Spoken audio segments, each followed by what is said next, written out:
Oi, gente, boa tarde. Hoje a gente está aqui junto para falar sobre psicologia.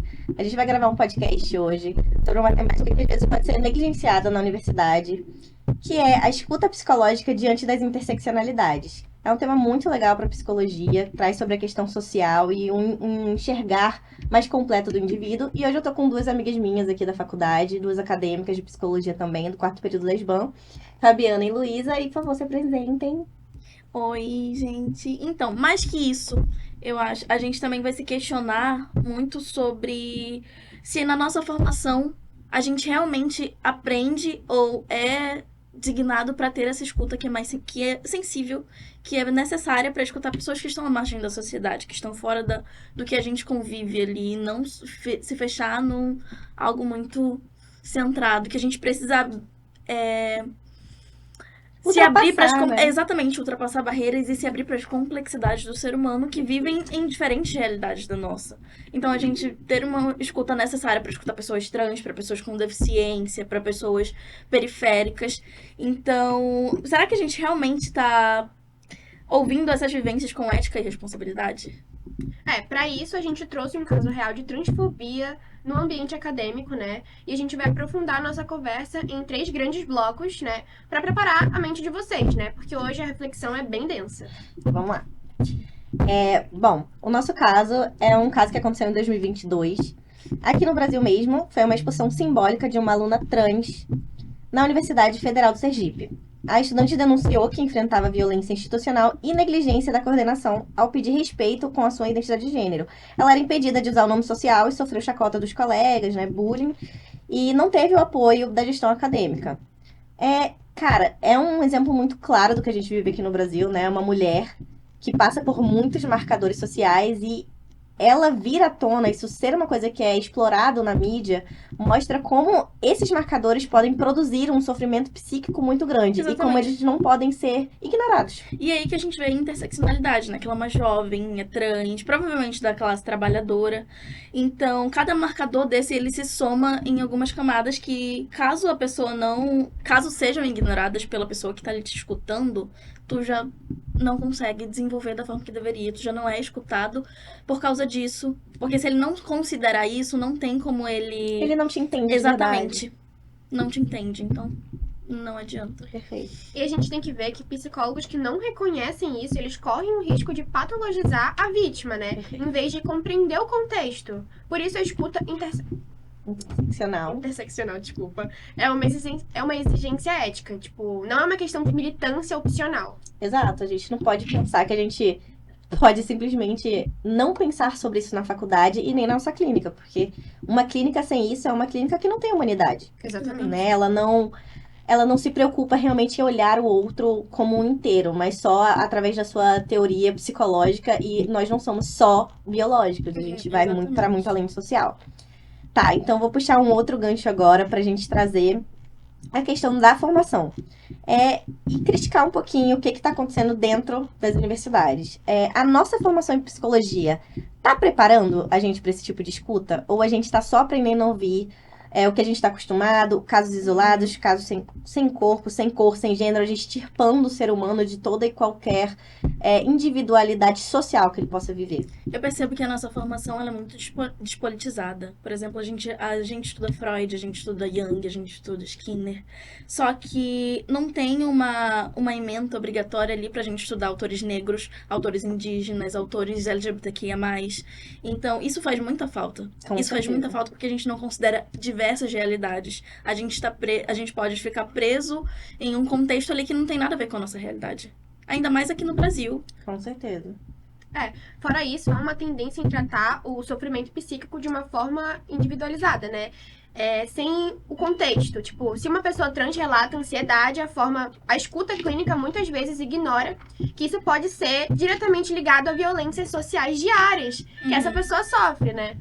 Com certeza. Se ela tá reclamando sobre alguma coisa, a gente não pode só falar assim, ela tá reclamando porque ela é trans. É porque ela ser trans nesse mundo, ela existir trans, é um ato de subversividade no mundo em que a gente Exatamente. vive hoje, né? E quando isso não é abordado, vai perpetuar uma psicologia sem repertório pra lidar com a diferença. Com certeza. Eu acho que tem uma fala muito legal que eu guardei de alguma aula que a gente teve com algum professor na faculdade, que eu não sei exatamente quem falou.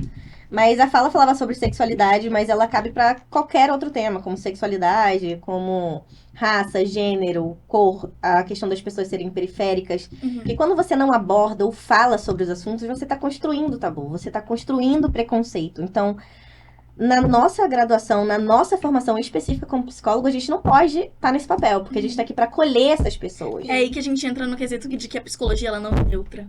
Então Exatamente. não adianta a gente se abster de algo que é necessário a gente falar. Com certeza. A gente não pode se colocar nesse lugar, porque aí a gente não vai estar Não é psicologia. Não é Exatamente. psicologia, entendeu? Não E é eu psicologia você não abarcar as diferenças. E eu vejo que é pouco comentado, a gente quase não tem essas aulas, né? Com certeza, é um assunto Exatamente. que... Quando vem um seminário, uma palestrinha aqui, só que uma matéria obrigatória disso, que era o que a gente deveria ter, a gente tem? Não tem. Não tem. Infelizmente. Exatamente. Então o problema não é só a falta de informação, é porque é algo institucional mesmo. Com certeza. Eles Eu acho não que colocam- além de institucional, é governamental. Exatamente. Né? Porque o MEC, ele não aborda esse tipo de tema na ementa.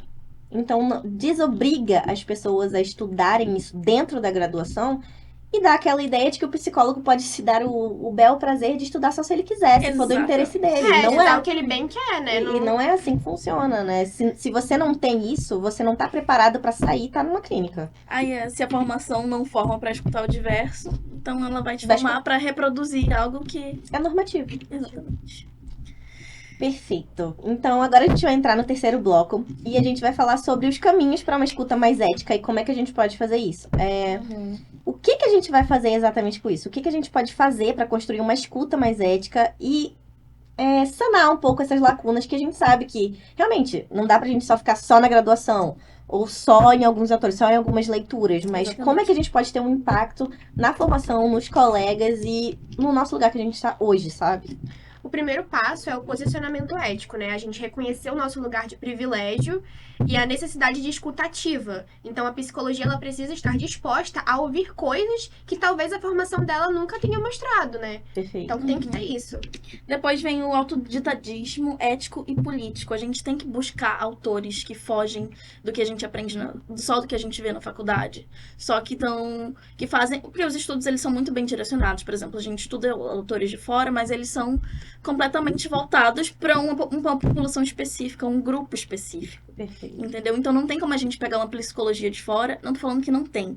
Só que Qual é o grau de aplicabilidade que ela vai ter exatamente aqui, numa né? outra realidade, numa Sim. realidade como o Brasil. Sim. Então a gente tem que buscar autores brasileiros, pesquisas que foram feitas aqui, pra Sim. gente se atualizar sobre isso também. E não ficar presa nesse mundinho branco, Sim. gênero, sabe? Exatamente. Além disso, a gente tem que rever a nossa própria prática, né? Como você pergunta sobre identidade de gênero? Você pressupõe a heterossexualidade? Usa nome social sem ser corrigida? Cria um ambiente onde a pessoa não precisa ensinar você sobre sua existência? A gente tem que ter essas ideias mesmo Sim. de entender que a gente vai atravessar o outro como psicólogo e que a gente pode estar até tendo um efeito de piorar a situação caso a gente não consiga ter essa escuta.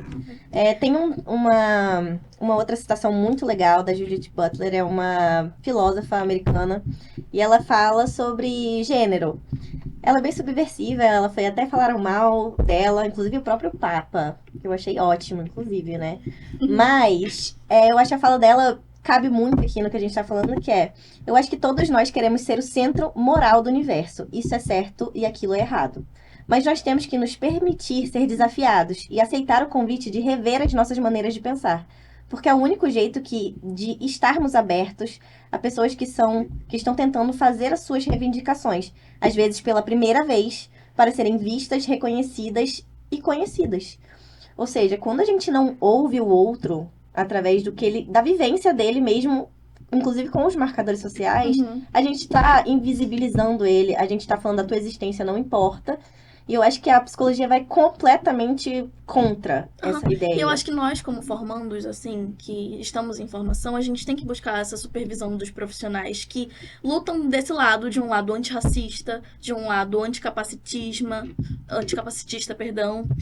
Então, a gente tem que estar do lado dessas pessoas, entendeu? Perfeito. Sim, E valorizar, né? a gente tem que Exatamente. sair da faculdade, a gente não vai sair sabendo de tudo, né? Mas a gente precisa sair com a consciência de que o sofrimento psíquico também é político. Com certeza. Exatamente. E é um aprendizado que ele é eterno. Tu vai sempre estar aprendendo. A gente vai ter que se Psicólogo- atualizar, né? Sempre, sempre. Sempre. Porque o que a gente sempre fala de tempo, né? Os tempos, eles... O Zeitgeist. Exatamente. As realidades, elas mudam muito com o passar dos anos. Então, não tem como a gente ficar preso no nosso mundinho ali, porque a gente nasceu em tal data e naquela... Ai, porque na minha época era assim. Não tem. Exatamente. Eu acho que a É, gente eu teve até um relato do nosso Aham. professor ontem que foi exatamente sobre isso. Ele é um homem branco de 40 e poucos anos e ele falou que ele teve que se expor a muita coisa que ele cresceu e quando ele estava na própria faculdade não era uma coisa que era normatizada. Aham. E que pra ele foi muito difícil, mas ele achou que era necessário na linha de trabalho que ele tinha. Porque senão ele não conseguiria fazer o trabalho dele de Isso é psicólogo. psicologia. Esse comprometimento é psicologia. Com outro. Com o outro, Sim. com outras O realidades. protagonismo do Você outro. sair de você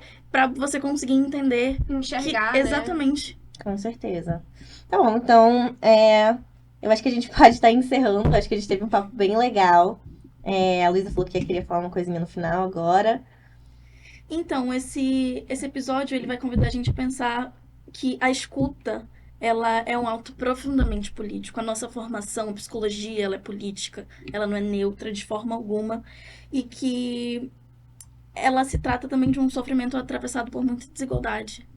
Então, a gente certeza. tem que considerar muita coisa, a gente tem que sair da gente, a gente tem que se despir pra poder a gente escutar o outro. Porque senão a gente não vai ter uma escuta sensível, uma escuta psicológica, né? Não é nem só uma escuta, escutar todo mundo escuta. Mas uma escuta psicológica sensível. Legal. Bom, eu acho que o nosso apelo hoje aqui no nosso podcast, a mensagem que a gente quer passar é que a gente vai pregar sempre, como estudantes e futuras psicólogas, por uma psicologia viva, crítica e presente nas lutas sociais. Com certeza. De quem historicamente é silenciado por vários marcadores sociais, como racismo, misoginia, capacitismo, transfobia e tantas outras mazelas sociais que a gente sabe que tem. Porque essa escuta com ética, ela é escutar com afeto, presença e coragem. A gente também tem que ter muita coragem para entender que a psicologia ela é política e a gente tem que sustentar o que a gente Exatamente. escolheu. Não se abster em momento algum Exato. sobre isso. A gente não pode estar nesse lugar. Exato. É isso. Então é isso, gente. Obrigada por vocês participarem. Eu acho que a gente teve um papo bem Obrigada. legal. Foi muito legal. E eu espero que a gente tenha a oportunidade de fazer de novo. Uhum, Gostei com muito. certeza. Obrigada, gente. Até a próxima. Tchau.